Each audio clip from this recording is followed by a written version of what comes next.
Muito bem, são exatamente 8 horas e 48 minutinhos na cidade do Rio de Janeiro e nós estamos na rádio 102,5 FM e esse é o programa Ensinando para Transformar Vidas, que vai ao ar de segunda a sexta-feira, sempre de 8 às 10 da manhã. E para nós é um privilégio muito grande ter você como nosso ouvinte, você participando na sua casa dessa programação, a qual estamos aqui para simplesmente sermos um instrumento de Deus para abençoar a sua vida. E nós estaremos hoje, a partir de hoje, tratando de uma sessão de estudos onde estaremos falando sobre o livro de Ruth, um livro situado no Antigo Testamento. E nós queremos, desde já, sem perca de tempo, falarmos sobre o livro. E eu quero convidar você de casa a abrir a sua Bíblia no capítulo 1 do livro de Ruth.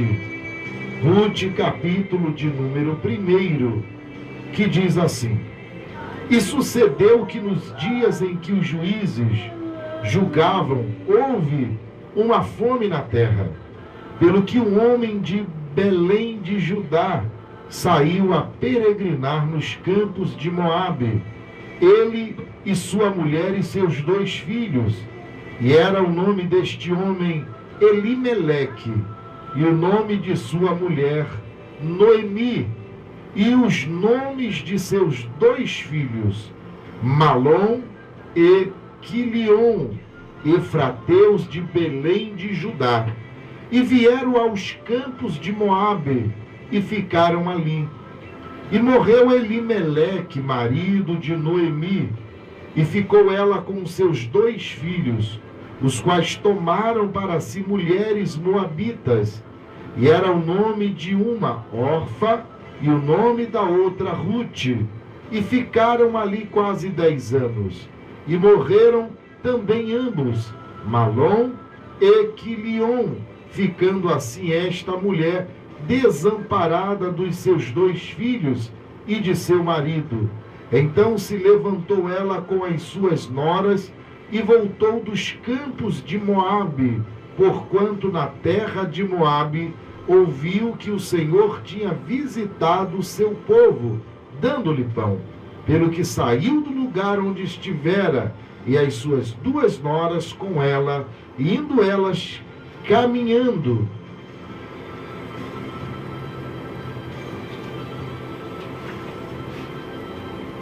Para voltarem para a terra de Judá, disse Noemi às suas 2 noras: Ide, voltai cada uma à casa de sua mãe, e o Senhor use convosco de benevolência, como vós usastes com os falecidos e comigo. O Senhor vos dê que acheis descanso cada uma em casa de seu marido. E beijando-as ela, levantaram a sua voz e choraram, e disseram-lhe: Certamente voltaremos contigo ao teu povo. Porém, Noemi disse: Tornai minhas filhas, porque irieis comigo? Tenho eu ainda no meu ventre mais filhos, para que vos fossem por maridos? Tornai, filhas minhas, ide-vos embora, que já muito velha sou para ter marido. Ainda quando eu dissesse: tenho esperança, ou ainda que esta noite tivesse marido, e ainda tivesse filhos, esperá-lo-eis até que viessem a ser grandes? Deter-vos-eis por eles sem tomardes marido? Não, filhas minhas, que mais amargo é a mim do que a vós mesma, porquanto a mão do Senhor se descarregou contra mim. Então levantaram a sua voz e tornaram a chorar, e Orfa beijou sua sogra, porém Ruth se apegou a ela, pelo que disse: eis que voltou tua cunhada ao seu povo e aos seus deuses. Volta tu também após a tua cunhada. Disse, porém, Rute, não me instes para que te deixe e me afaste de ti, porque aonde quer que tu fores, irei, e eu, onde quer que pousares à noite, ali pousarei eu. O teu povo é o meu povo, o teu Deus é o meu Deus. Glorificado seja o nome santo do Senhor nosso Deus. Hoje nós estaremos dando uma introdução ao livro de Rute. E o livro de Rute é uma perfeita história de amor. Ele é um dos mais belos romances da Bíblia. É uma das joias mais ricas e encantadoras de toda a literatura mundial. Ele é um livro inspirado que encerra lições magníficas. Ele é chamado por alguns eruditos de a história perfeita, a história de encanto e de deleite. Alguns chamam o livro de Rute de uma história de amor. Ele é um livro que tem apenas 4 capítulos e cerca de 85 versículos. E ele é como um jardim engrinaldado de rosas perfumadas, cuja beleza e o seu conteúdo jamais podem ser suficientemente enaltecidos, melhor dizendo. Ele é considerado, o livro de Rute, uma das mais belas obras completa em escala reduzida que nos foi dada aí como um tratado ético e um idílio. Ele também, esse livro, ele, segundo os eruditos costumam dizer que nenhum poeta do mundo escreveu um conto mais lindo como o livro de Rute. O livro de Rute, ele exalta o amor, a virtude de uma mulher moabita. Nós vamos aprender muito sobre a vida de Rute, exemplo de Rute. E esse livro, ele fala da oportunidade de reconciliação para todas as nações estrangeiras que buscam abrigo debaixo das asas do Deus vivo, como nós vamos ver no capítulo 2, o versículo 12.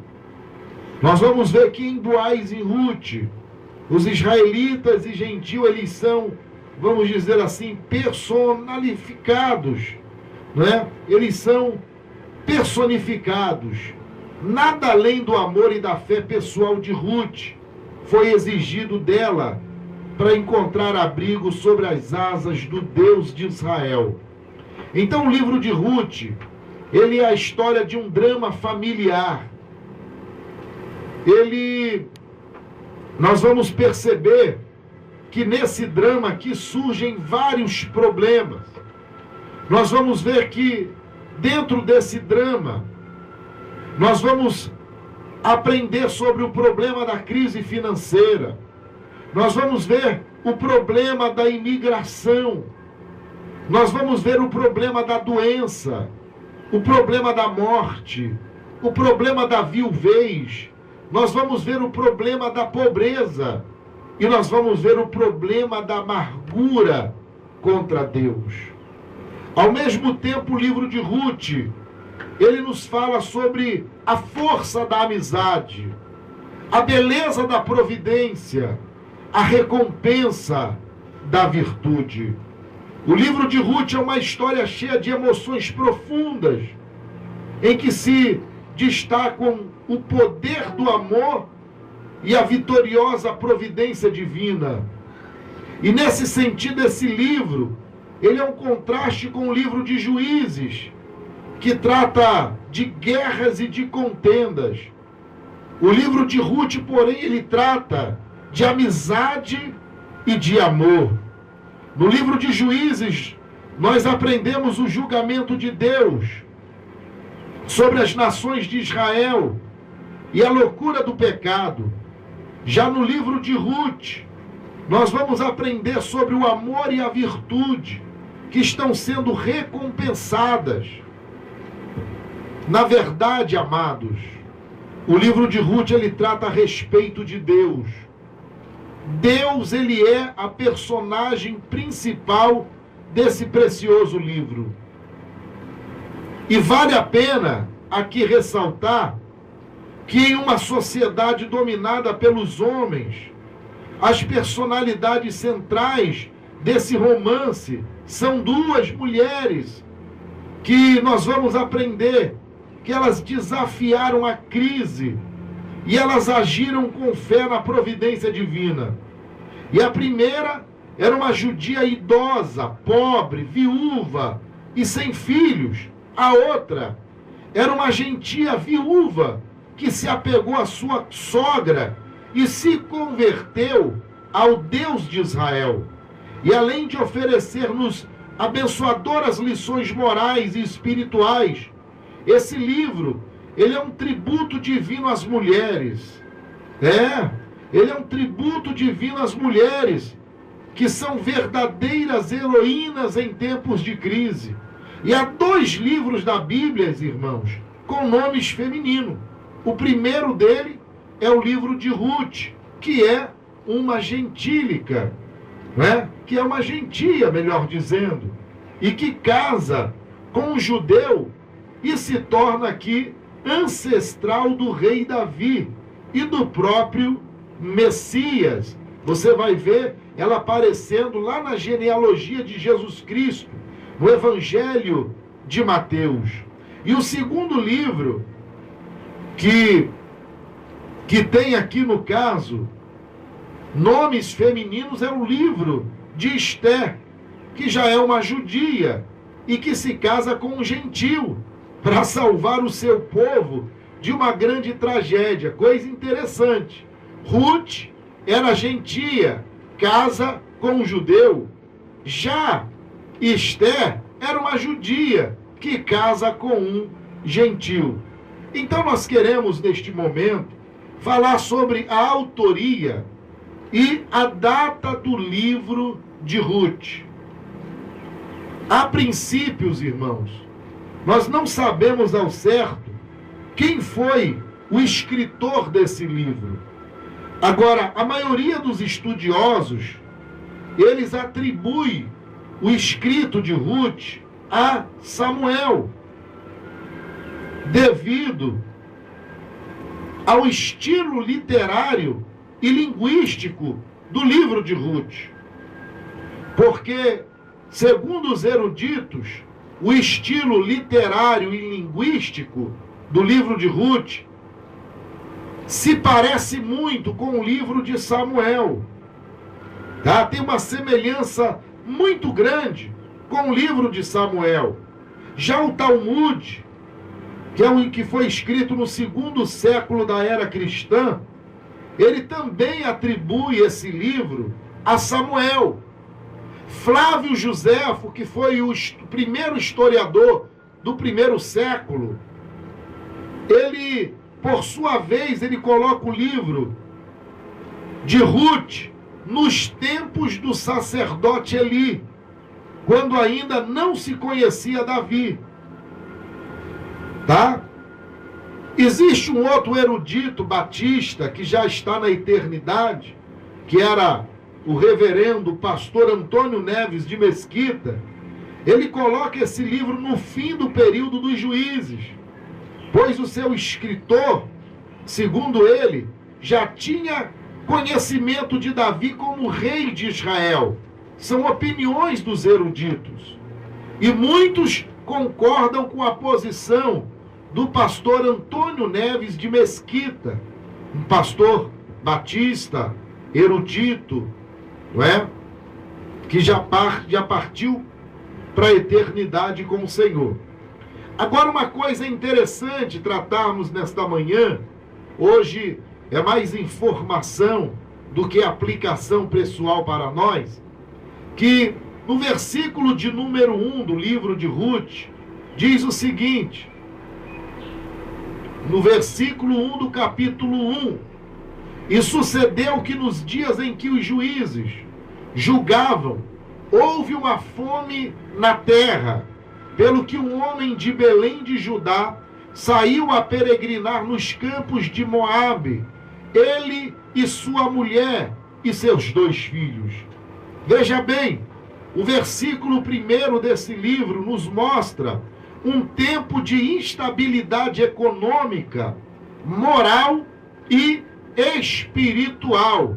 Está escrito, e sucedeu que nos dias em que os juízes julgavam, houve uma fome na terra, pelo que um homem de Belém de Judá saiu a peregrinar nos campos de Moabe, ele e sua mulher e seus 2 filhos. Então o livro de Ruth, ele foi escrito num período mais turbulento da história de Israel, que foi o período dos juízes. E esse foi um longo período de aproximadamente 350 anos, que começou depois da morte de Josué e só terminou com a coroação do rei Saul. Cerca de 350 anos durou o período dos juízes. E nesse tempo, o povo israelita viveu como um elevador, ora caminhando para cima, ora caminhando para baixo. O povo alternou sua vida oscilando entre sua rebeldia contra Deus e a volta para Deus. A instabilidade também política, o colapso moral e a infidelidade espiritual foram as marcas distintas desse tempo. Na verdade, a volta para Deus era superficial, pois o povo só buscava Deus para se ver livre de suas angústias. Mas logo que a mão de Deus se manifestava, trazendo livramento, o povo voltava a se rebelar contra o Altíssimo. Deixa eu abrir aqui um parêntese já. Esse início aqui do livro de Ruth, essa introdução, me faz lembrar muitos dos nossos irmãos, que só buscam a Deus intensamente quando estão passando pelo aperto, quando estão vivendo a dificuldade, quando estão passando pelo vento da tribulação. Aí quando o vento da tribulação vem, ou através de uma enfermidade, ou através de um problema familiar, ou através de um desemprego, ou através de qualquer outro tipo de dificuldade, essa pessoa começa a buscar a Deus, essa pessoa vive na casa do Senhor, faz promessas dizendo que a partir de agora eu vou servir a Deus com intensidade, com lealdade, com fidelidade. O vento passa, Deus dá vitória, as portas são abertas, a crise é sanada, e essa mesma pessoa que prometeu fidelidade ao Senhor, passa agora a viver uma vida desleixada, passa agora a não mais buscar ao Senhor, passa agora a voltar a praticar as coisas erradas, passa agora a viver uma vida de ingratidão diante de Deus, até porque não precisa mais buscar a Deus, porque já recebeu a bênção do Deus de Israel. Que Deus possa nos guardar, nos livrar de vivermos dessa maneira. Que Deus possa nos dar condições de não sermos como aqueles 9 leprosos que buscaram a Jesus só pelo interesse da cura divina. Depois que eles foram curados, eles não voltaram mais para adorar a Jesus. Eles não voltaram mais para cultuar a Jesus. Para que cultuar?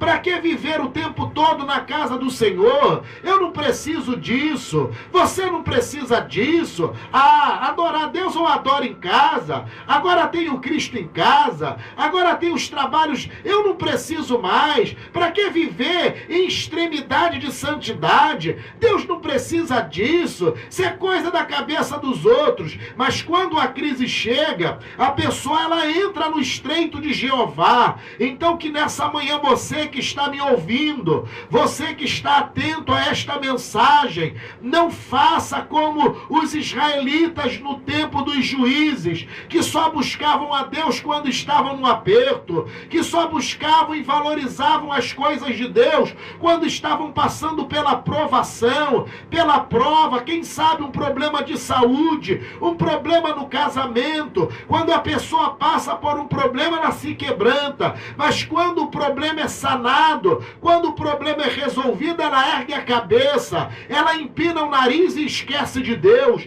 Que Deus possa nos guardar desse mal nessa manhã.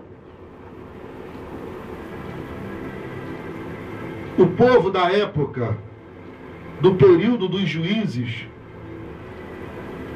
eles buscavam a Deus por aquilo que eles podiam receber dele. Eles não estavam interessados em Deus, apenas neles mesmos. Eles buscavam a Deus com propósitos egoístas. Se você chegar num culto e fizer a pergunta: quantos estão aqui hoje buscando a salvação do filho? A maioria levanta a mão. Quantos estão aqui hoje buscando a salvação da família? Um monte de gente levanta a mão. Isso é errado? Não. Não é errado. Mas nós precisamos aprender que em primeiro lugar devemos buscar o reino dos céus. Que em primeiro lugar devemos ir à casa do Senhor para adorá-lo. Nós estamos invertendo os valores. Nós estamos indo para a casa do Senhor atrás de bênção. Nós estamos indo para a casa do Senhor atrás de bens materiais. Nós estamos indo para a casa do Senhor apenas para que Ele venha resolver os nossos problemas. São sentimentos egoístas. O verdadeiro sentimento de irmos à casa do Senhor é de adorarmos a Ele, de aprendermos no seu santo templo. O profeta Isaías disse que esse povo aqui bem que me adora, bem que me clama, bem que canta a mim, mas o coração deles estão afastado de mim. Eles só vêm para minha casa por interesse.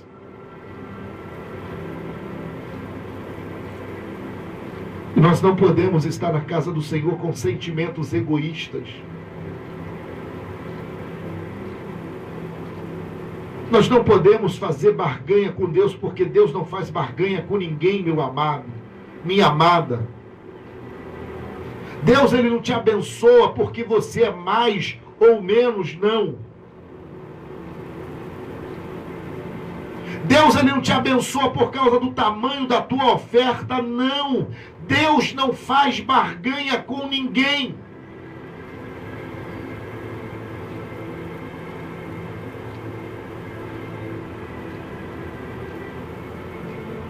Nós precisamos aprender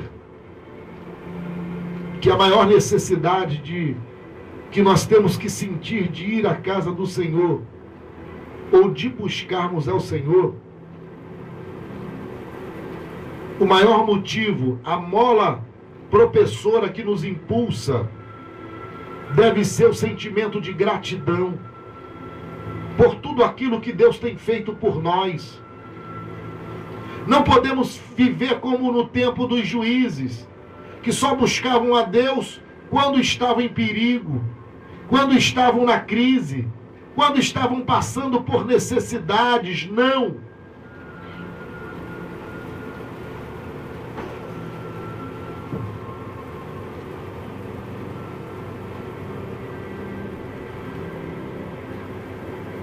Os israelitas não queriam Deus. Eles queriam apenas as bênçãos de Deus. Eles viviam de forma antropocêntrica. Eles não viviam de forma teocêntrica, colocando Deus no centro da sua vida. E dentro dessa anarquia, a história de Ruth surgiu como uma espécie de refrigério, como uma espécie de sopro suave, de calma e de bonança em meio a um delírio de tempestade. E eu quero já nessa manhã, eu quero falar sobre 3 fatores que têm desafiado aqui, que têm desafiado a fé na providência divina hoje, como nos dias dos juízes. Primeiro, outros deuses. Segundo, uma cultura dividida. Terceiro, o problema do mal. Em primeiro lugar, eu quero falar sobre os outros deuses. Deixa eu te dar uma explicação aqui. Os cananeus da antiguidade, assim como muitos povos de hoje, eles pensavam, irmãos, que a religião era a chave da prosperidade, visto que a economia era predominantemente agrícola. A prosperidade ela passava inevitavelmente pela fertilidade da terra. Então ela devia produzir abundantes colheitas e rebanhos férteis. Só que na crença dos cananeus, o Deus Baal, ele era o dono da terra, aquele que controlava a sua fertilidade. E o ciclo regular da natureza e a fertilidade do solo eram devido às relações sexuais entre Baal e a sua companheira Astarte. Como os homens sempre buscam imitar os deuses, veja bem, os cananitas, eles pensavam que a prosperidade era resultado dos rituais compostos de relações sexuais orgíacas praticadas no santuário de Baal. Então o que acontecia? Homens e mulheres, eles se alistavam no serviço dessa divindade pagã e eles copulavam livremente com os adoradores femininos e masculinos nesses santuários pagãos edificados nos altos. Deixa eu ser mais franco aqui com você. Eles faziam relação sexual diante das imagens de Baal e lançavam seu sêmen na terra, porque eles fazendo isso, eles estavam oferecendo a vida a Baal, para que Baal se agradasse deles e assim a terra fosse fértil. Assim funcionava a religião dos cananitas.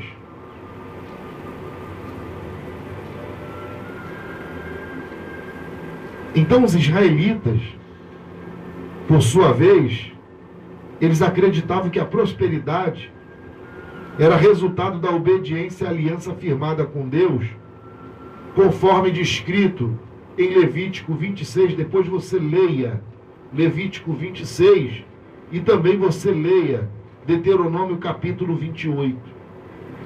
E com o tempo, o que aconteceu? Os israelitas, eles foram sendo seduzidos pela fascinação dessas crenças pagãs. E muitos acabaram se prostrando diante desses deuses. Muitos. Então, nos dias atuais, eu quero contextualizar essa mensagem. Baal recebe, irmãos, uma nova roupagem. Nós vamos ver aí a busca da prosperidade, a parte dos princípios de Deus, que é a religião mais procurada em nosso tempo. A crença de que alcançamos ou alcançaremos a prosperidade se submetermos às políticas monetárias, às leis do mercado, ao comércio livre, à globalização, irmãos, encontra em muitos adoradores e devotos. E a busca desenfreada do ter e o sacrifício dos valores morais absolutos nessa corrida ensandecida não são apenas uma questão econômica, não, mas religiosa também. O fascínio pelo Deus da prosperidade é a religião que ganha mais adepto na nossa geração. E Jesus já disse isso há 2010 anos atrás. Porque você não pode servir a dois senhores, a Deus ou a Mamão, que é o Deus da prosperidade, o Deus da riqueza. Mas quantos de nós estamos na casa do Senhor só pensando em prosperidade material? Eu não estou dizendo aqui que Deus não prospere ninguém, não é isso não, meu querido. Eu não estou sendo aqui um profeta do pessimismo, não é isso não. Pelo amor de Deus, o que eu quero dizer para você é que estão querendo barganhar as bênçãos de Deus. O que eu estou querendo dizer nessa manhã aqui, que da mesma forma que no tempo do período aqui dos juízes, tá? Havia aqui um dos fatores que era um desafio, que era os outros deuses, inclusive Baal. Nos nossos dias, Baal recebe outro nome. Essa teologia da prosperidade, que é desassociada da palavra de Deus. Você sabia que os adeptos da teologia da prosperidade, eles pregam que se você é pobre, é porque você está em pecado? Você sabia que tem uma Bíblia chamada Batalha Financeira, Vitória Espiritual, Batalha Financeira, que numa das suas páginas de rodapé, ela vem dizendo que se você é pobre é porque você está em pecado? Você sabia que dentro dessa batalha espiritual, o crente não pode ficar doente, porque se ele está doente, ou ele está em pecado, ou ele está em rebeldia com Deus, ou então ele não tem fé? Isso é o que a teologia da prosperidade ensina. A teologia da prosperidade ensina que quanto mais você der, mais você vai ganhar. Então você tem que dar tudo para Deus te dar tudo. E na teologia da prosperidade, chegaram ao acúmulo de colocar até Deus na parede. Dentro da teologia da prosperidade, que é ramificada aí pela confissão positiva, eles vêm ensinando que você é um Deus, que você pode determinar, que você pode profetizar, que você pode decretar, que Deus, ele é simplesmente um garoto de mensagem, ele é apenas um office boy da fé. Você manda e ele obedece. É isso que a teologia, junto com a confissão positiva, ela está causando dentro da casa do Senhor, e não são poucos que estão vivendo isso, não, são muitos.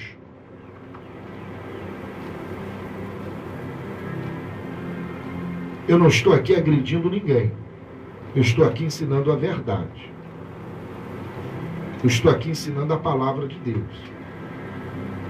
Não estou atacando a igreja de ninguém, não estou atacando pessoas, estou aqui ensinando a verdade.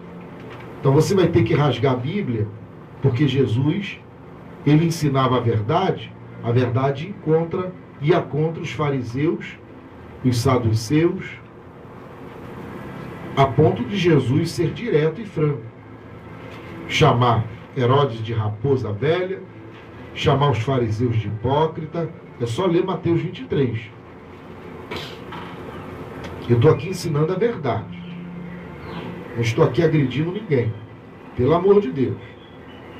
Deixa eu falar. Deixa eu fazer o programa. Pelo amor de Deus. O segundo item.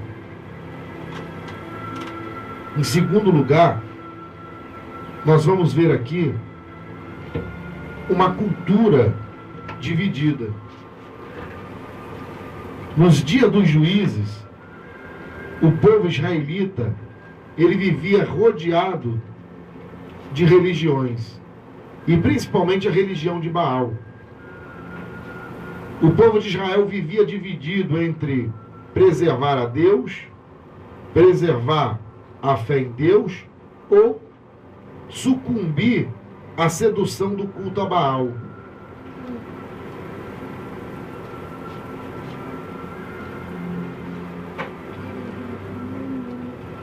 É isso que nós vamos ver, que nós vamos aprender hoje.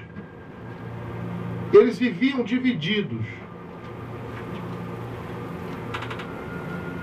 Eles olhavam para Javé, eles olhavam para Jeová,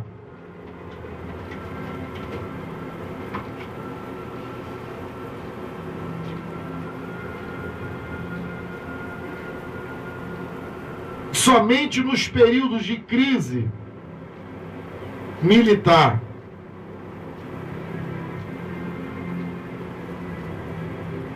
Só que eles olhavam para Baal para eles terem sucesso na agricultura. Eles estavam divididos.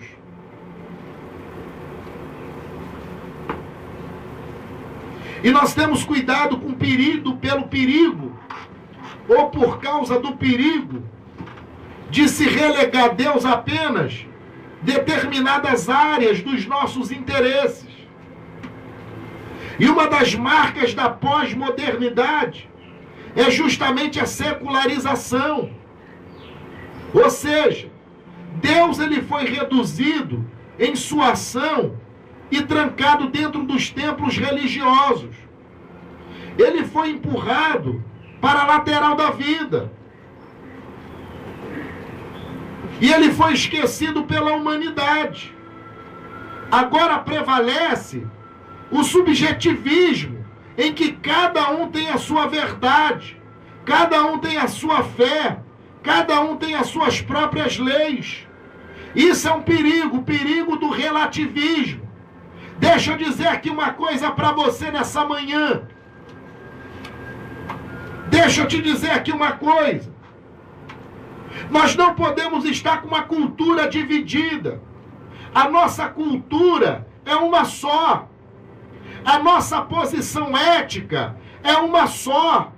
Deus ele tem que estar em todas as questões nossas. Eu vou te dar aqui um exemplo. O mundo pode estar aplaudindo o aborto, mas a nossa cultura, que é bíblica, que é cristocêntrica, ela não aplaude o aborto, não. O servo de Deus, ele não está dividido em questões éticas e morais, não, porque nós temos uma verdade que é absoluta. Enquanto o mundo diz, aborta, nós pregamos, não matarás o inocente. Aí eu te faço uma pergunta, mas se for a minha filha, que foi estrupada e engravidou, o que eu tenho que fazer? Fala aí, irmão Charles. Se for a tua filha, presbítero Charles, que Deus nos guarde e foi estrupada, engravidar, o que tu vai fazer?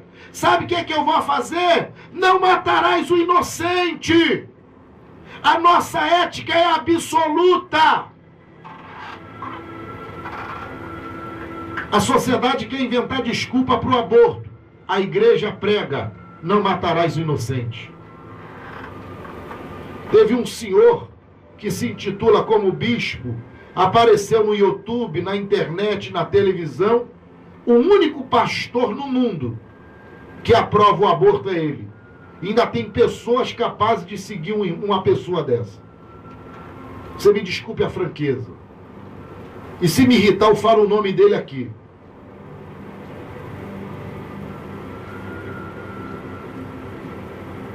A nossa ética, ela não está dividida. O mundo está aplaudindo o divórcio.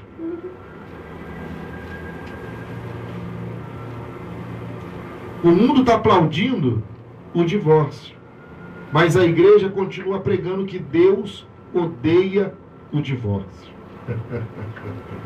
Ah, mas não pode se divorciar? Pode. Pode. Pode sim. Jesus mostrou lá em Mateus 19. Pode. Pode se divorciar. A não ser por causa de prostituição. Agora, divórcio porque você não gosta mais da mulher? Divórcio porque a sua esposa engordou? Divórcio porque agora você está de olho numa menininha da mocidade? Meu irmão, Deus odeia esse tipo de divórcio. Deus odeia esse tipo de divórcio. O mundo está aplaudindo o adultério nas novelas, nos seriados, sexo livre. E quantos crentes aí aplaudindo o adultério, vendo novela, vendo Malhação, vendo Fazenda, vendo Big Brother. Quantas pessoas estão aí torcendo para que a amante fique com o marido na novela. Mas a igreja de Cristo Jesus, ela continua pregando não ao adultério, não à prostituição. A minha filha está dizendo aqui, ó, ouvindo forró. Tem 5 anos ela.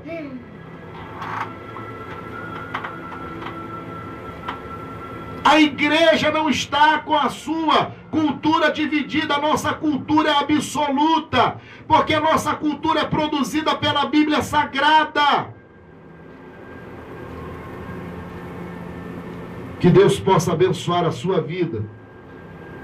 E nós estaremos continuando essa série de estudo. Nós estaremos continuando o estudo sobre o livro de Ruth. Que Deus abençoe a sua vida no nome de Jesus.